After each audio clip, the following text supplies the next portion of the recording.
Welcome to Untethered to Rooted, a podcast that brings you a collection of stories around grief, healing, and identity. Hear from everyday people how grief and loss shape their identity and how their identity shapes the way they heal and process grief. I'm your host, Dana Daugherty, a licensed psychotherapist with extensive experience dealing with grief, both personally and professionally. And if you want to hear stories with gems and practical tools for healing, stay tuned for more. Hello, everyone, and welcome to this episode of Untethered to Rooted. Today, we'll be exploring early signs of grief that arise prior to a loss we may expect. We call this anticipatory grief, and this experience is actually more common than people may realize. This event that causes the anticipatory grief can be something that brings on various emotions, both positive and negative feelings even. Maybe we know that one of our career or life roles is changing, or our relationships to those in our life are changing, or we experience our parents getting older and witnessing them not being able to do the things they used to do when we and they were younger. And for our guest today, it was this combination of things and more that came up for her in her caregiving role. And these changes bring up several questions about our identities, who we thought we were, what we thought we would be doing, and realizing that some of the things we expected would happen did not, and change as we assume new identities and roles. And all of it encompasses grief and healing. And so our guests will be discussing more about this today. So before we get into it, I'd love to introduce Jessica. Also, Jessica and I go way, way back, almost 2 decades of friendship, and I'm really excited to have her here. So I will introduce Jessica with this bio here. Jessica C. Guthrie is a visionary leader dedicated to reshaping the landscape of caregiving. With over 10 years of caregiving experience, she champions the cause of providing dignified, respectful, and compassionate care for loved ones. She believes in the power of deep empathy, patience, and unwavering curiosity, even in the face of adversity. As a caregiver, Jessica has observed the challenges faced by families, particularly those caring for individuals with dementia. She emphasizes the need for a fundamental shift in the way caregiving is approached, involving individuals, families, and healthcare professionals working in synergy. Through her platform, Career and Caregiving Collide, which is trademarked, Jessica shares her insights and pioneering ideas, guiding others in navigating the intersection of their professional careers and caregiving responsibilities. Her mission is to amplify diverse caregiving narratives and ensure caregivers feel fully supported. And you can learn more about Jessica and her caregiving journey at her website, which I will put in the end. I'll ask Jessica how people can get in touch with her, and also follow her on Instagram at Career and Caregiving Collide, which I will also name at the end. Hi, Jessica. Welcome. Hi, Dana. Welcome. Oh, thank you. It's good to have you here. Yes. Thanks for having me. Yes. Thanks for what in advance for what you will share with us. I'm wanting that was your bio, but I want people to know you. And I want people to know what are some identities that are important to you? Great question. I would say things that are like most salient and important to me. I am an only child, the daughter of a single mom. I am from Virginia and proud to be from Virginia. I am a avid WNBA fan, like watcher fan, longtime fan since I was a kid. So like I'm not a bandwagon fan like some of these people in 2024. Shade. That's a little bit of shade, yes. Oh, anywho, but I'm also like a legitimate women's basketball fan, so college and the professional sport. Let's see. I am a sister. I've got 5 half siblings. And I am someone who deeply cares about seeing other people shine and thrive in their strengths. And that shows up in my work, but also my like personal life and how I show up with my friends too. So yeah. Yeah, I know that to be true about you for sure. Yeah. I'm wondering for some of the people that don't know you as well, I appreciate you sharing those identities. Those are really important. And I'm wondering of those identities or even more, what are some that are just important for what you're all be sharing today? hmm I think the fact that I am an only child and daughter of a single Mm, mom is probably the most um, prevalent in what I'll share today because it's very much what drives why I show up the way that I do. mhm, I also say, and I didn't mention this before, but like my faith is something that is really important to me. Like I am very much a Christian and a believer. And so I think that that has allowed me to stay rooted and grounded in many ways when things have mhm, gotten really tough. But at the same time, like I would say, like a part of me is also just someone who is a very just like spiritual being and like tapping into all elements of like things that will guide me and mhm. like give me some direction. So that is like important to name. And then I also think that like, and I don't know what put this in like a little box, but like I think as a young Black woman, I think it's important to elevate that in my caregiving experience because that has very much Mm. been the ways in which we are perceived and how we've had to navigate. So yeah, I didn't mention that I was Black in my first identity marker. Oh my gosh. That's very important. That's important. But now we really know. Now we know, okay. I am a Black woman. And I don't know why that didn't come out first. I should probably interrogate that. That's interesting. Maybe as I'm talking to you. I'm talking to you. Mm. I think if I Yeah, were talking to I also somebody identify else, as a Black woman. yeah, Yes. Yeah. I would Yeah. say I think if I were talking to somebody else that did not identify or look like me, I probably would have said it first. That's Yeah. interesting. Oh, Hmm. that Okay. is. hmm I'm glad we're noting that here. This is good. This is good. Beautiful. Well, getting into it and, and the identities that you mentioned, I'm wondering, yeah, what is our topic today? We mentioned grief, healing, and shifting identities as a full-time caregiver. What's your connection to this topic today? With the identities that you mentioned as an only child of a single mother and as a young Black woman. Yeah, what's your connection to that today? And also, like, how is grief even relevant?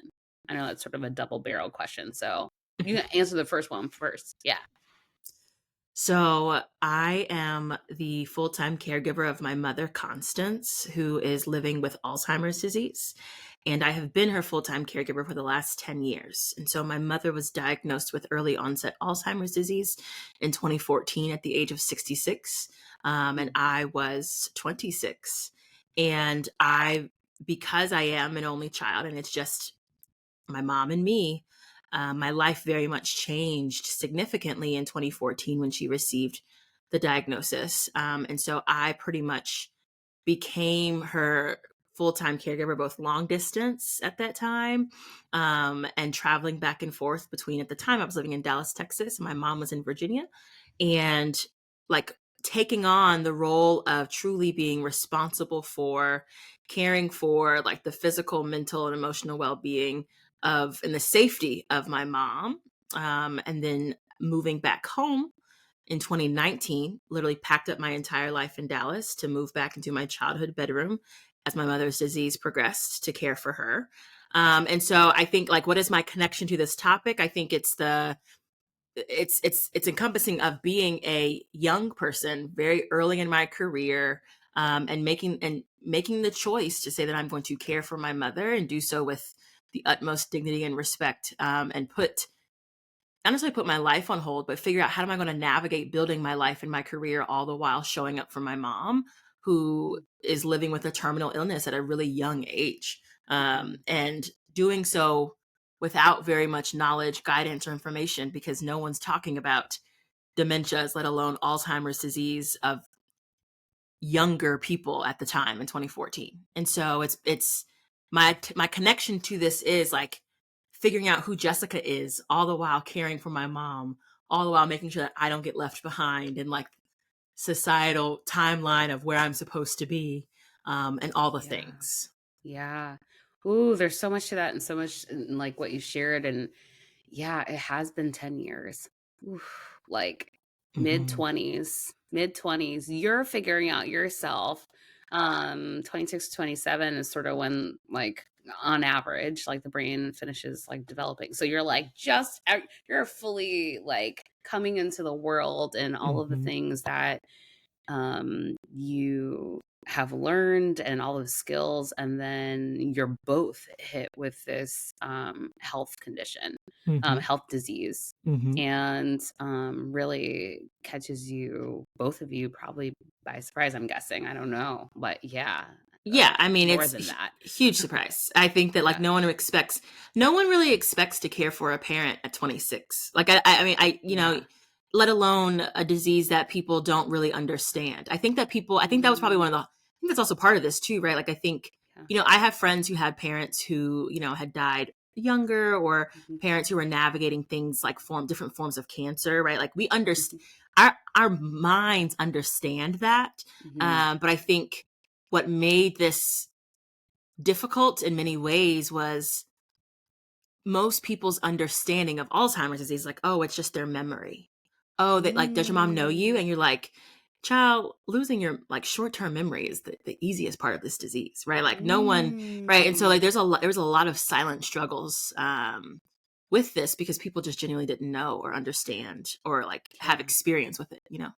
Yeah. I mean, do you mind sharing some of that? Can you share some of the Sure. things that, like, I think, I had a grandmother, so much older, but I had a grandmother who also had Alzheimer's, and specifically as a form of dementia.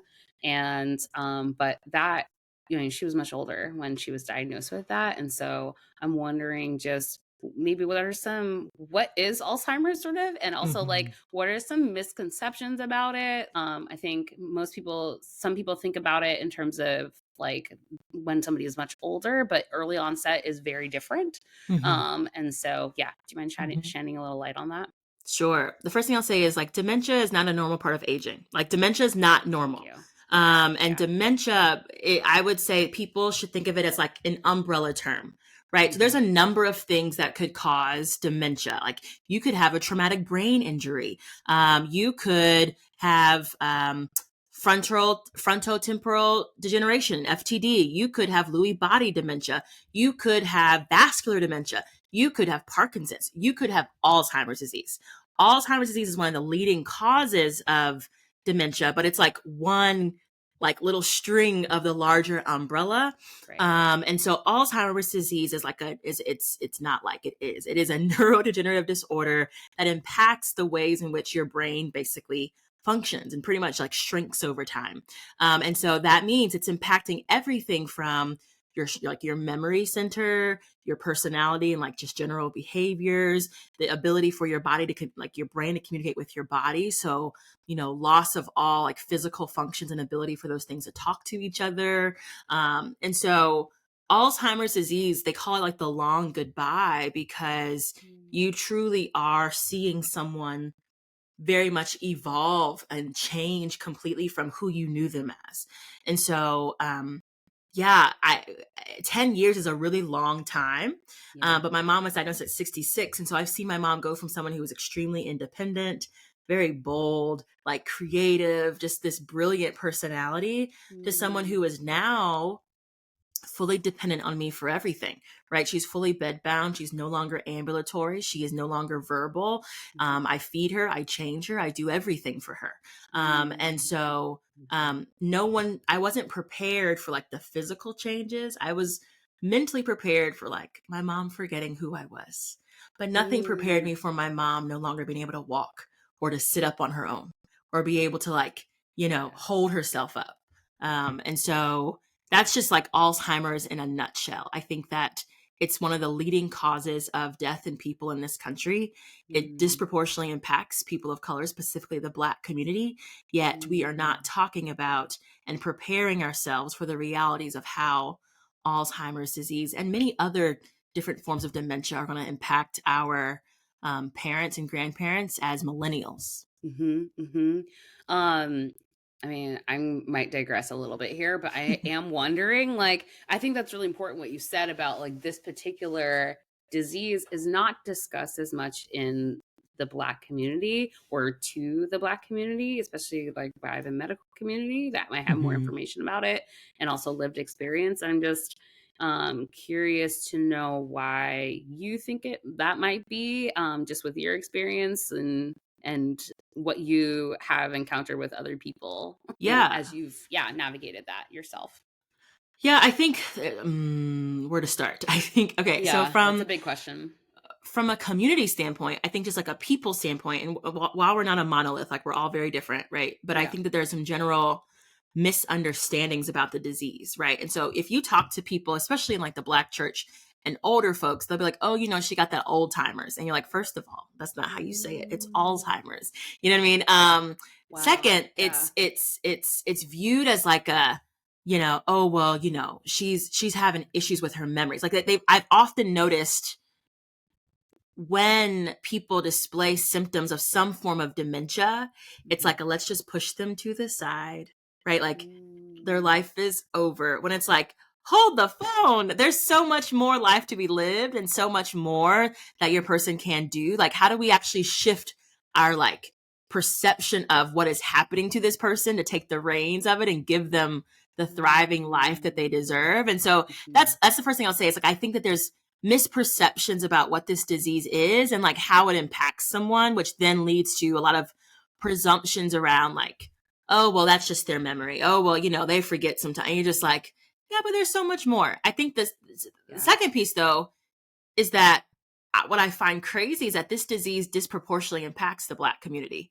Yet, Mhm. when we talk about who's involved in clinical trials, when we talk about who gets included in publications and data and documentation, all the things, you would think this is a white person's disease. You would think, right? Mm. Um, Yes. but Yes. I think it comes down to right, like it, I'm gonna just call a spade, like racism in our Yeah. medical system and Mhm. like treating people and believing them the first time when they come to you with concerns around memory, like actually believing families when there is a wondering about what this might be. And also then Mhm. treating families with the dignity and the respect that they deserve when they do come to you as a physician, right? And so I think that like there are a number of barriers that prevent people from going to the doctor, which are Yeah. also rooted in racism, but then also Mm. like what happens when a person does come?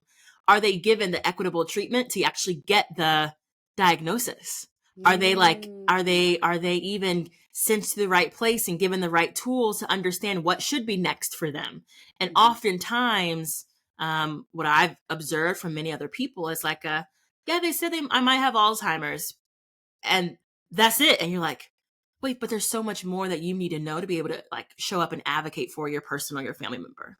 I really hear you. Okay, yeah. So it's like you're given this diagnosis without any real explanation of like symptoms or what else to expect or how does it progress or also like what you're capable of. Like I'm hearing that piece too. Like there's Hmm. so much that you're still capable of Hmm. and how people can best support you in that and it's just Hmm. like lacking information around that. It's truly just a lack of information, and also Yeah. like I deeply believe that like medical professionals, companies, organizations, like insert if you feel like you apply to this, right? Like how are you intentionally thinking about getting information to different communities Mm, that people will listen to, that people will actually like believe. You just can't send Jane Doe, who doesn't look like the people in said community, being like, here's some flyers about a clinical trial. It's like, heck no, I'm not going to do that. Right. When in reality, it's like, but if we understood being included in clinical trials mm. means greater access, greater knowledge, like data, including us, we like could be beneficial for me down the road. Of Oh yeah. course I would understand and like take the time to learn. But so anyway, there are, I deeply believe that people make time for what they really care about. And people aren't making time to Mm. be thoughtful and intentional around how do I address or like communicate or connect with Mhm. different communities. Mhm. And it's not a Mhm. blanket approach. It's a losing game if you think it's going to be a blanket approach. No, it's both it's very multi-pronged in what you're talking about, and, Mm. the inclusion piece being and I really love what you say about inclusion, but also about like people invest, or people are intentional with what they care about. Mhm. And so yeah, we need also people to care, which is just that's um also baseline. That's like kind of a hard thing to do, is how do you get people to care more? Mhm. um Mhm. I'm wondering, just for grief, I mean, there's so many, I'm hearing so many ways in which grief kind of probably came up in this process for you as a 26-year-old, as your mom, in her 60s, being diagnosed with maybe being underdiagnosed. Even, I'm hearing like, you're maybe alluding to, it happens in general, but in your particular situation as well, with the medical community, and just the long time that maybe it got to that diagnosis. I'm wondering, like, where did grief come up for you? Mm. I will say for myself, my mother is not necessarily the norm. My uncle is a doctor, and he noticed that things were like off with my mom's behavior and her memory early, which then Mm, triggered me to start looking for things. Which then once you understand what you should be looking for, you see it in everything. So like my I mom see. asking the same questions, my mom forgetting where her like her keys, her purse were, like my mom getting lost in the airport, my mom getting in a car accident. Like so there were a number of things that happened that like Wow. were like, oh, something's wrong, right? And so Definitely. Yeah. I knew to advocate for a visit to her neurologist. And so Okay. I skipped the primary care physician. Most people don't know this, but like your primary care physician knows very little about dementia. And so Mm. I Mhm. skipped that step altogether. And so it took us about like 4.5 months to go from I'm concerned, make an appointment to diagnosis. And that's actually really Mm. quick, all things Wow. considered.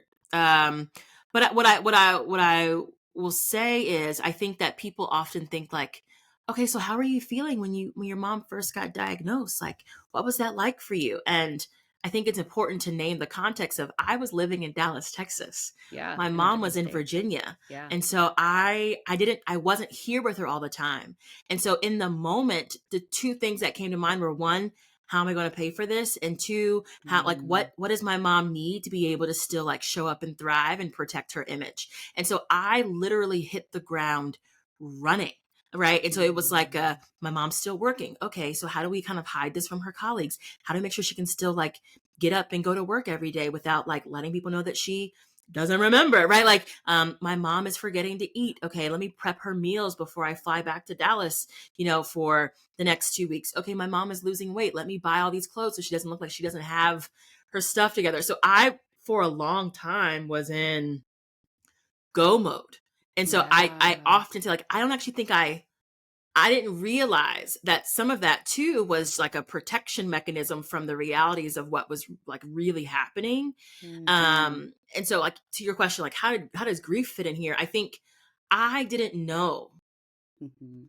that the things that I was feeling when I was back home in Dallas, like crying myself to sleep or like having insomnia or like not feeling like so invisible and alone, like the things that I was feeling, all that was grief, but I didn't know that at the time. And no Ah, yes. one said you're going to experience grief in these early stages. Or like Mm. no one put a word to the things. And so I just thought like no one else understands, no one gets it. I'm in this all by myself. I'm all alone. Right. Like, and in Yeah. hindsight, you're like, that wasn't the case. Mhm. And you should have given yourself the space. Not should have, but like, Jessica, imagine what that could have been like for you if you had slowed down to really like feel Mm. and name and understand that like what you're experiencing is normal. Mhm. And that Yes. grief right now, grieving both the knowledge of what like what your mom would have been, Mhm. grieving, who you would have been, grieving your relationship with your mom, grieving the vision that you had for what this would have been like. All of that is normal. And you got to Mhm. you got to make space for it. Mhm. Yes, I mean, all of your reactions, all of the things that you were feeling were normal. And yeah, I appreciate the kindness that you give to your former self as well, even in this moment of just like, oh, you can like give yourself space, and recognizing that you you hit the ground running, as you said, like you were reacting. So you had to react in a lot of Mhm. ways because it was about your mom's safety, also maybe about like her image, keeping your job, like just things where it was just like, okay, I can't actually put the full, like, I may or may not know what this looks like down the road when you were 26. But you're like, oh, what can I do to help keep the house upright, Mhm. in a lot of ways. And so, yeah, ooh, you were really responding and reacting as best you could with what you knew, Oh, for is sure. what I is like was definitely what I'm hearing. Yeah. And I mean, that's a really kind way to say it. I would say that I was like in fight or flight mode, and I was fighting Yeah. a high, like, Yeah. stress. I've been living in a chronic state of stress since 2014, There you 100%, right? go. Like, Yeah. Yeah, I was like, you were doing yes. I appreciate you, reframing it like that. Absolutely, yes. It definitely you were in a fight or flight mode, and, yeah, you were fighting. You've been Mhm. fighting, you've been surviving, Mhm. and responding. I imagine that there's a lot of even just, awareness and vigilance in being states apart as well, Mhm. and just making sure that your mom was safe in different ways. Yeah. Yeah. And also, right, like, this is implied, but and you said it too, but trying to the keep my job, right? I think that there's Yeah. a lot of like pressure and stress that society puts on you to like be prepared to move up the corporate ladder, be ready to be promoted, like you got to show up in these ways. And so I was literally burning the candle at both ends to be present Oof. for my mom, but then also be present for my job, and which looked like, Jessica leaving the house at 3 a.m. to catch a 6:30 a.m. flight to be in Dallas for a 10 a.m. meeting. Right. Mhm. But no one ever told me to do that. But in my mind, it was like, yeah, but for someone to be a good employee, being present, being there, sacrificing is what um, is what gets you ahead, right? And so I took all of my like high achieving self. That's a key identity marker. Jessica's a Mhm. high achiever, right? Like so, Yes. I put all of Yes. that from like in both my work and in caregiving. So just imagine what that does to someone, um, Wow. you know, over the years. It very much depletes you in so many ways. Mhm. Yeah. Absolutely. Absolutely. Yeah, I'm processing what you're saying about just being a high achiever and, identities that were impacting you processing or not processing grief, and, Mhm. the fact that, I'm hearing, I wanted to respond to the fact that, like, US work culture, wow, just like like we're like I want all these listeners to know this is prior to the any acceptance around telework or Yeah. like Yes. 2014, like Mhm. like just the people who were slash still even are in leadership. It's a Mhm. different understanding and generation around what it means to show up for work, and so I'm sure that influenced the pressure on you as well to have to Oh, show yeah. up in specific ways, yeah, Mhm. that are really different from our context now, where it's like, oh yeah, like, well, I can just like virtual in my meeting, like that wasn't happening in 2014. It wasn't We didn't happening. even have Zoom, Wow! We didn't even have Zoom. you When you know? say it like that, that feels like ancient times. Yeah. But, I will say to your point, Dana, is in 2019, my mom began wandering, which is a key component of Alzheimer's disease. Okay. And which means like she would literally bolt out the front door. And for her, she would just go to the neighbor's house. But anytime your loved one leaves the home, like it's terrifying. And there's only so Mm, much that I can do from a doorbell camera, right? There's only so much that I can do from like calling her on the phone. And so it got yeah. to the point where it's like, I need to move home. Like I can't continue the back and forth. And it was my manager, like my boss at the time was like, yeah, spend more time at home. He was like, you can Wow. work virtually. And this is before the pandemic. This is before working from home was like a thing because everything's about team culture in person. And I remember feeling like both really grateful and privileged and also like really like self-conscious and cognizant of like how am I showing up because I have a different setup. So I would then say to the identity of being a high achiever and like wanting to be seen as competent, like I believe I worked harder as a virtual like Oof. staff member than I Yeah. was working in person, because I didn't want people to think that I wasn't doing my job or that I was slacking off because I was Oh, home. Little did I know, like everyone in the entire world would experience like work from home life a year later. But at the time, I had no reference for that. And yeah. so I was very much living, I was probably like almost even more intense because I didn't want people to think that I wasn't carrying my weight because I was a caregiver. Right. Yeah. Wow. I'm hearing all of the influence of all of the perceptions of you in a workspace, and because of the identities you hold, like high achieving, like young Black woman, like we can't forget all of these pieces where it was like so much pressure on you to have to uphold like being a good worker according to what people could see and what you know about yourself. You already knew, like that wasn't like a question, but the question actually would be, do people think I'm also like doing my job? While also being faced with the reality that you're also like, you can't miss on responsibilities for your mom if your mom's walking out of the house and like wandering around either. Mhm. Mhm. That's a Am I lot of being a good pressure on worker? yourself. Yeah. Am I being a good daughter? Right? Because the other Yeah. thing, which I didn't say, my mom was actively involved in church, right? And like one of my greatest Mm. fears, or not even just fears, but just like the thing that was the straw that broke the camel's back was I got a phone call from a lady at church and she said, Jessica, we're concerned about your mom. And I said, how so? They're like, well, your mother has like some body odor issues. And little did I know, because of Alzheimer's, my mom was taking showers, but putting on the dirty clothes she had taken off because she didn't know the difference. Right. Oh, But instead yes. of helping me thoughtfully, what it felt like the people at church were now talking about us, About right? And so it was like oh no, like there was this sense of like yeah. shame and guilt of like, but I'm an excellent daughter. I've been doing all these things and no one can see it. So like to your Wow. point around like the weight and the pressure of perceptions, there was both the professional perception and the like, am I being a good daughter to my mom?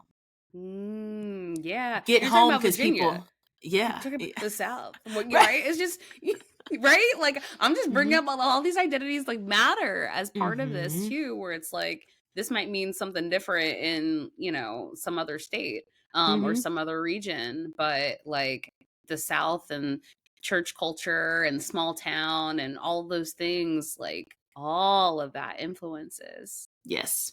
Yes. Yeah. Yeah. Wow. And so you talked a lot actually about like how different identities you held like kind of impeded or in some ways or challenged you to be able to process grief. Um were there identities that or things that helped you to process grief or helped you to um begin to like heal from all of the pressure that you were experiencing? Mhm. Well, I feel like the thing I'll say too is like with especially with um grief as a caregiver of Mhm. someone living with Alzheimer's disease is that you're never done grieving. There's always something new to Hey. grieve, or like, Yes. grief is ongoing. And so it's never like, okay, great. I felt the feels, now it's gone. Right? Like actually no, right? Like Correct. there you can you have to, well for me anyway, like I had to learn very quickly like how to process and like give myself the space to process the moment or the thing that was triggering me or activating me in this moment, Mhm. and like to get also so that I could move through it, because in my case there's no one else here, like there's no one else Mhm. to step in, there is Right. no walking away from this. And so Right. I had to find the things that would allow me, Jessica, to um like process my emotions, process my current, like just frustrations, anger, sadness, all of that. And so that looked like Jessica prioritizing the gym and like using that time to really like Mm. work through via like a dance fitness class. It's also why I became a dance fitness instructor. Oh, that's a key part of my identity too. Like I'm a dance Hey, fitness I instructor. know we're All of these unpacking. things. We're We probably should go uncovering all your identities as we go so along. many things. Anywho, and so working out, and then also, you know, as a caregiver, that also means sometimes sitting in my car and Yeah. like crying about the fact that I hate being a caregiver, right? Like, and giving myself the Yeah. space to be angry, right? It looks Mm, like, getting really disciplined for myself, because I think that it's really easy to just wallow and mhm, eat French fries and all things sugary things because you're upset and sad. And so give yourself the space to do those things. And also, right, like I leaned heavily into my own like meal prep and like cooking for me so that I was like nourishing myself, and also mm, giving myself the space to, just be with Jessica in the midst of whatever it is I was feeling. It looked like the practice of connecting with people in person. And so like I very much mm, value relationships even when it was hard. Like I think like when I was living in Dallas and even traveling back and forth, like the time to just like do things that weren't connected to caregiving, to be mm, seen as a human, to talk about things that were not about my mom, was just so critical into like honoring Jessica beyond the caregiver title, which was also important in processing, yes. grief. And so yeah, I would Mm, I would say like I don't think that I'm a healed version, but I think I am someone who is constantly healing and thinking about like what does Jessica need to thrive really well, mhm, all mhm, the while still holding, mhm. the emotional roller coaster of grief that pretty much happens every day. Yeah, I really appreciate you saying it like that as well. I think that yeah, that um it was a great point that you mentioned that like you're never done grieving, you're never really done like with healing either. You're not things aren't like processed and then you're done either. That would be um I think that's just important for our listeners to know that. And then also on top of that, that this it's grief in the everyday. Like it's grief in like that it shows up every day. It's a daily you're met with it every day. Oh In yeah. different ways and different levels of it as well. And I think the thing I'm hearing the most um as well as just like the space like you said it earlier, right, which was like I just needed I wish I gave myself the space when I Mhm. was 26, and now I'm hearing you say like, Mhm. oh, now I learned how to give myself the space, to give myself space to have the emotions, to give myself space to enjoy things that I enjoy, WNBA or dancing or teaching dance, to give yourself space in a lot of different ways, and also to connect with people in person. I'm sure um, I imagine that that was extremely difficult, especially during the like more acute phases of the pandemic, with lockdown as well. Mhm. And it's interesting. The pandemic was 2020. Yeah. The hardest years of this journey happened in 2022. Mm, And no one knew how hard it was. I mean, unless you were like looking at my cryptic messages on social media, but like it was probably the most like dark time as a caregiver. And so mhm, like it was, and that was like not post, but 2 years post like the height of the pandemic. And, I learned in that phase, like, uh, you learn very quickly like who's around and who's not, right? Like, or who like shows mm, up, who doesn't. When like you're not actively reaching out, it's like who's reaching towards you. You know what I mean? Like yeah, yes, family members, friends, right? Like even like yeah, colleagues. So I just mhm, I want to name that like everyone's diseases that you're caring for look different, but it was mhm, a very dark and lonely time as a caregiver. And in those moments, you also learn as you're processing your grief, like who shows up to help you process the grief, or like not even or mhm, like just who showed up to help you process this current season, and to like hold on to those people. I think yeah, that was also just a lifesaver for me mm, in such a really dark time. And then like yeah, showing up looked like, can I get you groceries, or like mm, can I come sit with your mom, or can mm, I look up this thing for you? Like showing up looked, or like spending time or creating space during that season was probably like very different than what space even looks like now for me mhm, in mhm. 2024 or even 2014. Mhm. Yeah, I think that's really important to just name and mention around like what showing up looks like. Especially I'm sure there are people who are listening who are either going through this, who are feeling maybe similarly to how you felt in 2022. Mhm. And then there are also people who might be on the other side wondering what to do, or even what to say. And I'm Mhm. wondering, like, what you found to be most helpful, um, in addition to showing up with groceries and some of the practical things, sitting with your mom. Were there some things that were just said that were like helpful for people who are like, this is happening to my friend or my loved one, and I just don't know what to say, but I just feel so bad. I don't know what to do. Mhm. I think things that like really helped were just like you don't have to respond. I'm just texting to check in on you, right? Like Oh, that sounds familiar. I'm Okay, yes, yeah. yes. Oh my gosh. Right, like, but seriously though, the people who did that though, that was helpful because it's just like I didn't have between 2022, like 2021 and 23, I didn't have the capacity to show up for other Yeah, people. I And get like it. it just, and I get it now when I see other people going through it. It's like, I've been there. I see it. Right. Like, so, but you don't removing the pressure to having to show up, but saying like, Mm, I'm thinking about you really does help. I mm, also think that like yeah. never underestimate the power of like sending like a handwritten note to your friend. All right. Like I Ooh, think there's like some old, just traditional things that people that really do help in the I midst should of say. hard moments. I also think that Mm, like, hey, I think the people who now I'm not a just don't be dropping in on me, but like hey, I'm coming down in your area. Can I stop by? Right. Like just to sit. Right. Like, and let's just sit. yeah. Like, I think just like honestly, what can people do if you don't even have the words? Just like offer to be, right? Mm, Like, and that could be like via text, a handwritten letter, or just showing up. And like that yeah. just goes such a long way. Mm, Um, mhm, and honestly, people who don't know what to say, I think it's just like hey, I haven't talked to you in a long time. How's your mhm, heart? Right? Like, or like, mm, how are things really? You know what I mean? Like, and like, just be yeah. quiet, like, and see what the person says. I just think that if the person truly like trusts you and sees you as like a friend, they'll tell you, you know? Mhm, mhm, But I think the biggest thing for anyone, if you don't have the words, just don't disappear, right? Like mhm, don't yeah. assume because someone's not reaching out to you that like it's a you problem, like, or like they're thinking anything about you, that no one's thinking about you, right? Mm. Like the person who like is Respectfully, right, no one is thinking about you.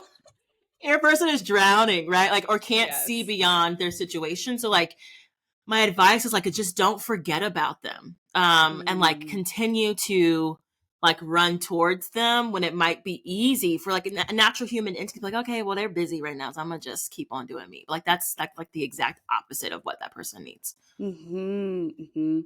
Hmm. Connection. We need connection. Hmm. However happens. Yeah, Hmm. yeah. And care. I think that that is also just like a theme of what you've shared, like care from the medical community, but also like from your community, from your people. You need care to be shown in Hmm. different ways. Yeah, yeah, Hmm. yeah, yeah. You've talked about some like um rituals maybe, or ways you've learned to hold and process grief, even like dance, but I'm wondering, or maybe those were ways to like cope maybe with like grief. For me, something that I've shared with various people is like, um with my identities, with the way that I grew up, when in honoring my own loss, I grew up with just like having a celebration of life, or like a memorial service, or just like, sometimes we don't even acknowledge when it's not a person. It was just not even acknowledging that like Hmm. something was lost. But Hmm. after those like markers of some sort of like traditional like ritual, then it was like, I guess you're just with your feelings, like that you're just dropped, like the people who attended, and then it was just like, what? And then maybe there was like, coming together for the anniversary of some like loss or something like that. But other than that, in the in between, like there wasn't any sort of like ritual or tradition or something to like, um just regularly honor. I think that's the word I'm looking for, of like honoring grief. And so I'm just wondering, are there things that you've done to sort of like honor, because it's, it continues to be ongoing, right? Are there ways that you continue to honor your own grief? Yeah, I think I've grown into this, right? With everything, right? Like it's been 10 years on this journey, so you mature in how Mm, you think about who you are and like the things that take up space or things you put energy into. mm, Um and I'll say I put my mother onto home hospice May 16th, 2022. Um, mm, at that point, my mother had significantly declined. She had lost a lot of weight. She had infections. We were in the hospital 4 times, 1 time each month leading up to May. I thought my mom was dying, and that she would not make it through the fall. And so I put her on hospice. She obviously qualified, all the things. And when you put your loved one on hospice, when you start to think about the end, your entire perspective shifts mm, around what honoring looks like and what time and like um, uh, not just time, but like being proximate and like where you put your energy, all of that shifts. And I use it as a mm, marker because I believe that it like May 16th, 2022, my life forever changed because it forced me to think about, Jessica, first of all, your job is still functioning and you're not there. So like release the chains of, trying to be caught up in your job, right? Let that go, mm. right? Yeah. And also, right, your mom doesn't need you to be running around doing everything. Your mom needs you right here, right? Mm, Like your mom is saying yeah. in her own way, even though she's nonverbal, it's time for you to slow down. Mm, I say all this to say is that, like, I don't think I really slowed down to appreciate and honor both the caregiving journey and the grief that I had until I thought my mom was dying. And mm, my mom is still living. My mom is still here 2 years later and thriving in her current state. But what are all the things that I did after being like pushed to slow down? One is like I am really intentional about honoring my mom in the smallest of ways. I'm mm, really intentional about like what is the music that we're playing? Like how do I our daily gospel singing time, right? Like that's not mm, just engagement. That's creating space to honor the things that my mom loved and thereby like creating moments for me to remember when she does eventually leave, right? mm, I spent energy thinking about how are we going to celebrate her for her birthday. Like it wasn't just about a birthday party. It was like, how are we telling the story of who Constance was and is and her personality and bringing together, the gospel choir, really good food, a photography session, like doing all the things that my mom loved. And so I think, mm, part of honoring the grief and the reality of my life in this season and also honoring my mom is being really intentional about slowing down and being present in the moment and like mm, honoring us and her in every like small moment that I can because mm. that allows me to be like, okay, Jessica, you're doing you did right and you're doing right by your mom. Yeah. To like if should she die in the next hour, everything you've done up until now, like you should be like has truly like honored her and centered her and also honored you because you are Mm, no longer tied to like trying to be everything for everyone and you're now just like what does Jessica need to show up really well, and like creating mm. these spaces and moments of honor is like what I need to show up really well. It's really subtle. But I just want to note something that you said, like that I hear you now, including yourself in ways where when you were in your 20s, you were saying, like, am I going to be a good worker and a good daughter? And it's like who you were to other people without Yes, really thinking about, like, also honoring yourself. And yes. in what you just shared, I'm hearing, like, wait, I'm honoring this relationship and the relationship includes me, and this, and making the memories together my mom and with the people in the community also includes me, and honoring where I'm at in this moment as well. Come on, therapist. Yes, yes. That's Yes. it. But that, I think that's really, I think it's, I just, you said it, and I think it's really important for people to know, right? That, like, yeah, like the honoring, like, is not just of that person, right? And the things that they love, but it's also like like grief has to do with a relationship. It has to Yeah. do with like, that's why it's grief, right? Because it's Yes. like not just the person, it's your relationship to that person or to that event or to that life role or to, Yes. that thing. Yes. And so like we have to include you as part of it. Yes. Yes. Yes. Yes. Hmm. Yeah. Preach, Dana. Ooh. Yeah. I Hmm. mean, thank you. I feel like I like grabbed your hand and preached with you on like I just feel like that is really important. That you just shared of just honoring yourself while honoring your mom too. Hmm. And I mean, that's just such wisdom. I'm wondering if is there more wisdom you've learned through not just the grief part, but also the healing journey. And I actually even think just sharing about like your identity, like the identity pieces more. Hmm. I'm wondering like what's been maybe like what's because maybe there's so many gems, but what's been the most important thing you've learned in being with and processing grief and starting to heal. Yeah, what's been the most important, or it can be a couple things, it doesn't have to be just one, but yeah, Yeah. what have you learned? Yeah. So the first thing I'll say, because and it was a huge part of, who I've been. And honestly, I first will say, I was only able to be an excellent caregiver because not only, but I was able to thrive as a caregiver because I was in a supportive work environment.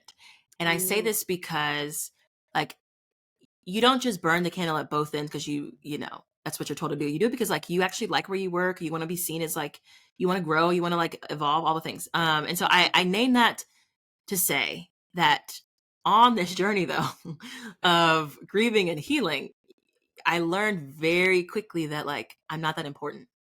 Like I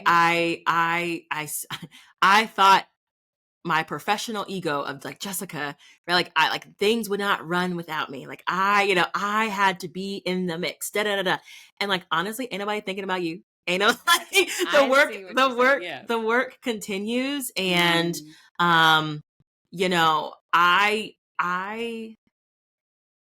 I was bending over backwards and I mm, went on like family medical leave for 10 weeks, and I learned very quickly that the work continues, right? And people mm, actually aren't, I mean, sure, did they miss your presence? Cool. Yes. Like, did they miss like you as a worker? I'm sure at times, but like the goals were still met.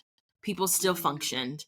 And so I think as I reflect now, I'm only able to see because I'm only able to see because I took time away. But like, mm, I spent so long attaching myself to my titles, attaching myself to mm, like how quickly was I being promoted? How quickly was I doing X opportunity? How quickly was I in these spaces? mhm, And then when like my life was falling apart and I like stepped away from it, none of that mattered. And like mm, things kept going forward without me. And so I think I say all this to say, like, prioritizing my mom and her well-being and prioritizing Jessica mhm, was and is so necessary. And like your mhm, job and career and the things that you were doing will still be there. And in fact, they'll keep going without you, And so like it's okay if this is a season of your life where like you thought you would be in a different place on a different plane because this is like the trajectory that you went to school for, yet a real life moment happened, like you've literally collided with caregiving. Like it is okay to take the step to step fully into caregiving because you cannot get the moments back with your loved one. You cannot mm, get the memories that you could make back by taking a step back or aside, right? Like, and so I say this with all love as someone who balanced both for so many years. yeah. Stepping away to fully pour into myself and my mom was the best thing I could have ever done for me, and will be the best thing I believe for my like professional career. So that doesn't answer your question directly, but like I just want to say it out loud for those No, listening. that's so important. Yes. Yes. That y'all hear that? Jessica just said you can give yourself permission. You can give Yeah. yourself permission to take a leave, to give Hmm. your again to give yourself space, but really to be able to recognize not only when you take that space, to be able to look, wait a second, what is like, what's happening when I'm not in that space? It's okay. It's still fun. Like that space can also still function Mm-hmm. if it's a Mm-hmm. healthy space. Sure. Yeah. Right? Yeah. Different Caveat. conversation, But right? yeah, right. But also information for you if it doesn't, right? Mm-hmm. Mm-hmm. Mm-hmm. Mm-hmm. Exactly. Exactly. I also just think, honestly, Dana, is like, what I've learned is that this is truly just a journey, and I think that too often we don't talk about anticipatory grief or even just grief enough Mm-hmm. to realize that, like, it's more than just the death of someone, right? Correct. It's the loss of who you were, Mm-hmm. the loss of what your vision board said, or your 5, 10 year, 15-year plan, right? Like, Hey. it's the loss of relationships. And the healing is like also realizing that, like, the people, like, your relationships will also change and shift Mm-hmm. for the better too, right? Like, your understanding of success and accomplishment shifts, and that's also part of my own healing, right? Like, I, Mm-hmm. I I don't actually care about the accolades as much as I care about, like, being seen as like a thoughtful, genuine person who shows up for other people, right? Like, Mm-hmm. I also think that, like, you release expectations of other people, right? Which Mm-hmm. also allow you to release this feeling of, you know, who's for me, who's not for me, right? Like, I think the wisdom that I have to share is which is interesting from the beginning of this, when you release other people's or other people from you, right? Like, when you release the Mm-hmm. perceptions that you're trying to fill in, or release what you think relationships, when you release what you think showing up for you looks like, when you release what you think community is supposed to look like for you, all of that, and you, like, allow people to just, like,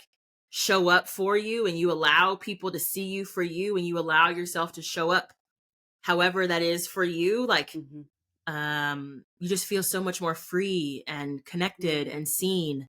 And so that's maybe what I would offer too, like, let that stuff go is Mm. yeah. Yeah. Yes, let that.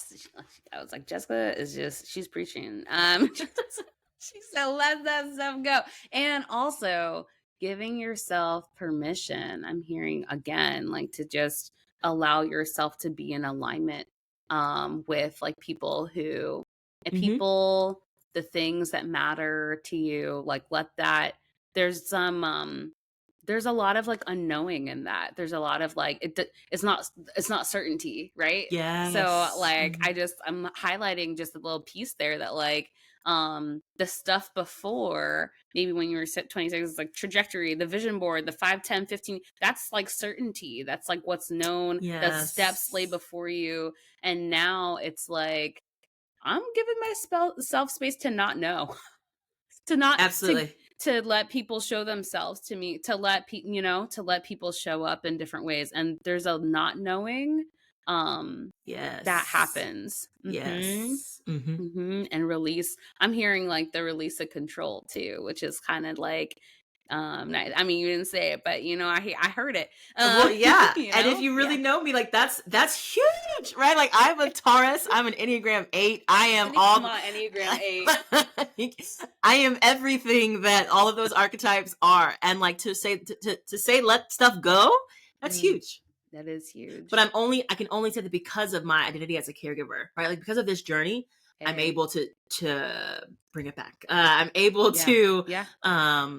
to say that and to feel that and be that now. Mhm. Yeah, I feel like you answered my other question for you was just like how have grief and healing shaped your identities? I think you just started to go into it. You can expand more, or maybe there's more to that. But yeah, because of the caregiver, you're allowed, like you've shifted, you've changed, and Yeah. allowing yourself to let go, allow things to show up with a not knowing, but recognizing when it feels like alignment. I'm wondering, yeah, is there more to that as being like either being a caregiver, or just like how have grief and healing influenced or shaped other identities that you have?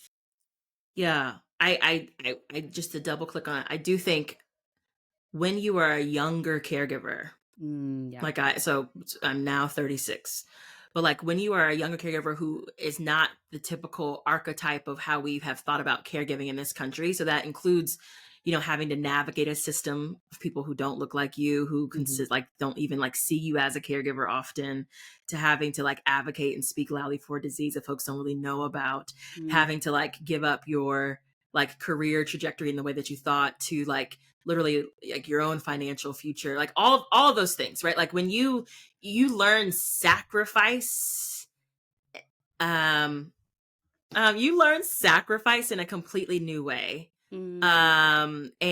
And because of that, it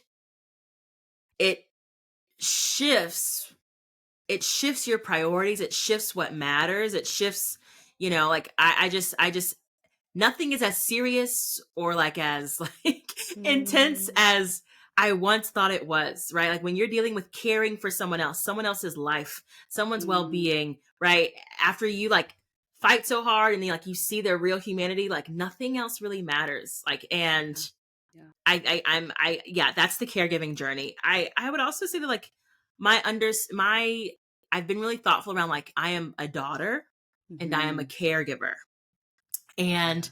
they're not one and the same, right? Yes. They're separate identities. And I think that I've always loved, we've always been close. I've always loved my mom, but there is a deep love for my mom in a way that I appreciate the parent child relationship for anyone.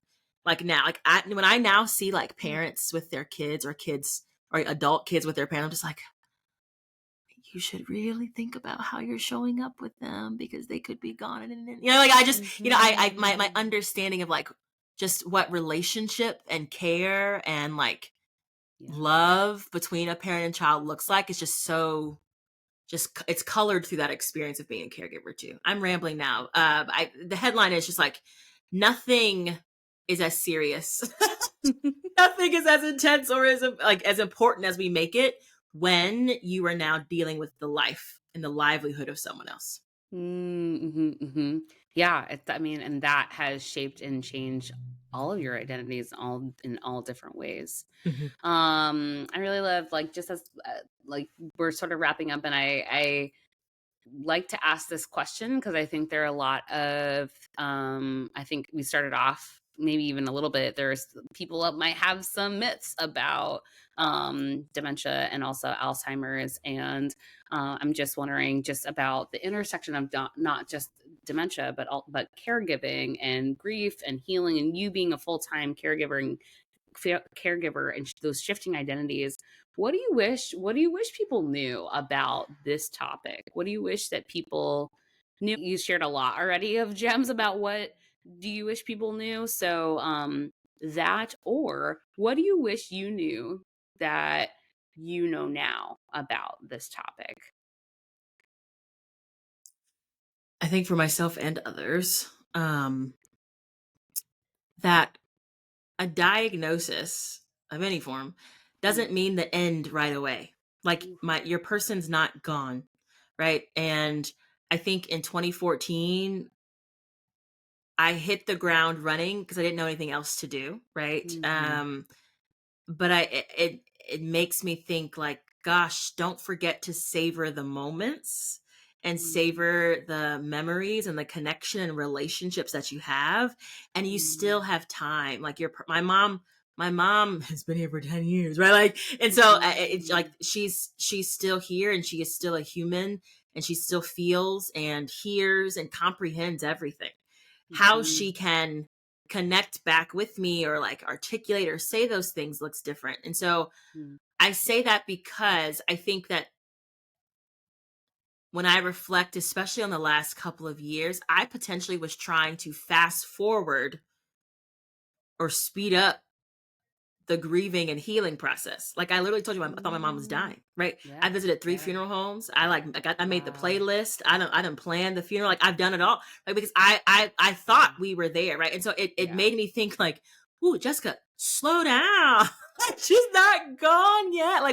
Why are you rushing to do those things? So what I would Mm. offer to people in navigating a caregiving experience, is that you can't rush the grieving process. You can't end it Mhm. before it ends. So be in the Mm. Mhm. moment and truly um, remember that your person's still here. I Mhm. think the other thing is that you are stronger. So this is a message to Jessica and everyone else, right? Like, you're stronger than you think you are. Like, Mm, yes, I've always been a high achieving person who like wants to mhm, do well, like works really hard. Like, yes, those things are true, but like nothing prepares you for the realities of caring for another human being that's an adult, like not even raising a child, but like an adult.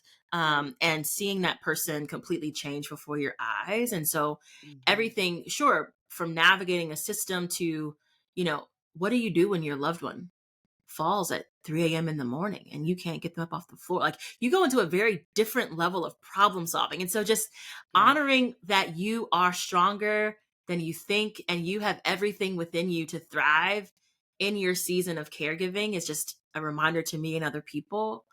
And the last thing I'll just say is just like, don't forget to give yourself just the grace. You're going to fail. You're going to struggle. You're going to be angry. You're going to be resentful. You're going to like have really dark, dark days. And Mm, you're going to have really joyful moments, right? Like, give mhm, yourself the grace and the space to feel all of that. mhm, Because all of those things, even in being sad, there is joy. Like, even in my mother dying, there is joy, right? Like, my mother, mhm, like, being fully bedbound, there is still moments to find joy. It's my choice to see them. It's my mm, choice to create them, right? But like, give yourself the space and the grace. I keep saying that, but give yourself the grace, like, to not be perfect, right? To mhm, fail, to feel all the things, but then like get back up the next day, right? mhm, mhm, And do your very best. Like, that's all you can really do. mhm. Hmm. Yeah, yeah. Wow, I really hear that, Jess, and thank you. I mean, there's just so many gems that you dropped, and I think that there's just so much wisdom that you have in your experience. And yeah, I think there's you are very resourceful. I know you to be very resourceful, and I think, we are actually in an age of having a lot of resources. And so whether you are doing this um caregiving journey alone or with other people too, even if you are an only child, right, as your like your identity too.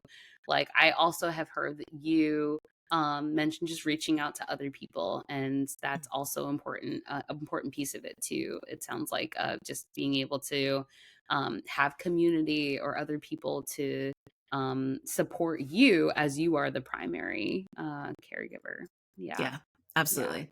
People can't help you if they don't know what you're doing, what's going on, right? Like, I think Ooh, that's the other thing too. Is yeah. like, we just assume that people will show up, and it's Mhm. like, that's not the case. Actually, like, you need to Mhm, actually say mhm. the things that you, and maybe you don't know what you need. That's another thing too. I think Yeah, that sometimes some people are like, well, I don't really know. And it's like, okay, you can just say, I don't know what I need, but I need for you to show up for me. Showing up yeah. for me looks like A, B, and C. Okay, right? Like, and then walk Yes. away. Like, I know we're trying to wrap it up, but I think that whether you're a Okay. caregiver or not, regardless of what you're holding, your people, both the ones that you know of and then the people that Mhm. you don't know, can't Yes. show up for you if they don't know how to, or like what would be, in the realm of things that you would be accepting of, Mhm, and so it's mhm. important to articulate those things before the moments of crisis, so that when the moments of crisis come, your Mm. support's already in place. Yeah, yeah, and I mean, I love it. Whether you know what you need or whether you don't know what you need too, you can still put the call out. Yeah, Hmm. I hear that, and that's so Hmm. good. That's so good. Oh, Jess, thank you, Jessica. Thank you for um giving just so much of your wisdom and your experience, sharing your experience with us, and just there's so much I think for our listeners to like learn from. And it's just I appreciate you sharing so much of yourself with us. And so as we wrap up today, if our listeners would like to connect with you, if they want to just like get more gems, more wisdom, or just even learning about like what's happening with Constance and Jessica, if it's okay with you, I'd love to share with them how to connect with you. Yeah. So I mentioned it in the beginning, I'm going to say it again. If you want to learn more about Jessica and her caregiving journey, it's www.jessicacguthrie.com. There's a C in there. Hmm. Um, and then, or you can follow her on Instagram at career, caregiving collide. Yeah. I'm going to say it again. Career, caregiving collide all together. Yes. Mm-hmm. Yep. There you go. I'll put it in our show notes so that you can also see those things and click on those notes. Jessica, thank you again for your time. And it's been a really important conversation that we had today. Awesome. Thank you so much, Dana. Yeah. Talk to you soon. Thanks for listening to this episode of Untethered to Rooted. Untethered to Rooted is produced and hosted by me, Dana Daugherty. Original music was composed and performed by the ever-talented Daniel Dickinson. Thanks so much to our guests for sharing with us today. And if you like what you hear, please subscribe, rate, and review our podcast. And follow us on social at Untethered to Rooted. And if you didn't like it, what podcast? Dana who? Until next time, take and give good care.